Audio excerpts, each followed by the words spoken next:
Bonjour à tous et bienvenue dans notre émission 5 minutes d'édification avec la Rhapsodie des réalités. Aujourd'hui, nous sommes le 29 juillet 2026 et notre homme de Dieu nous enseigne sur le thème « Il est en vous et avec vous ». 1 Corinthiens 1, verset 9, qui est notre verset d'ouverture, nous dit « Dieu est fidèle, lui qui vous avait appelé à la communion de son Fils Jésus-Christ, notre Seigneur. » Je me souviens de l'histoire d'un certain pasteur qui plaça 2 chaises sur son estrade dans une église. Il a dit qu'une chaise était pour lui et l'autre pour le Saint-Esprit.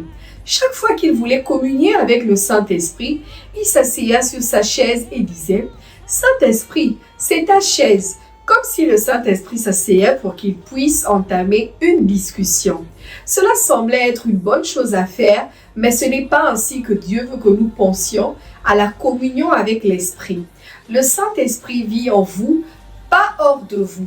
Le Seigneur Jésus a dit à ses disciples, « Il demeure avec vous et il sera en vous. » Jean 14, 17. En d'autres termes, pendant qu'il était avec eux, le plan et le dessein de Dieu était que le Saint-Esprit entre en eux et vive en eux. Le jour de la Pentecôte, la Bible dit qu'il vint du ciel un bruit semblable à celui d'un vent impétueux. Et ils furent tous remplis du Saint-Esprit. Actes des Apôtres 2, le verset 4. À partir de ce jour, le Saint-Esprit entra en eux pour vivre en eux. C'est ce qui vous est arrivé si vous avez reçu le Saint-Esprit. Il n'est pas assis sur une chaise près de vous. Non, il est avec vous, en vous et tout autour de vous. Nous allons maintenant prendre la prière. Je vous invite à répéter après moi. Cher Père, je te remercie pour la présence intérieure du Saint-Esprit en moi.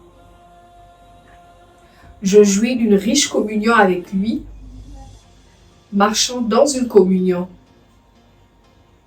une direction et une intimité constante. Je suis consciente de sa présence et je reçois toujours des directives, de la sagesse et de la force. Au nom de Jésus, Amen. Nous pouvons poursuivre l'étude de notre thème en lisant les Écritures tirées de 1 Jean 1, le verset 3, Romains 8, le verset 14 et Galates 5, le verset 25.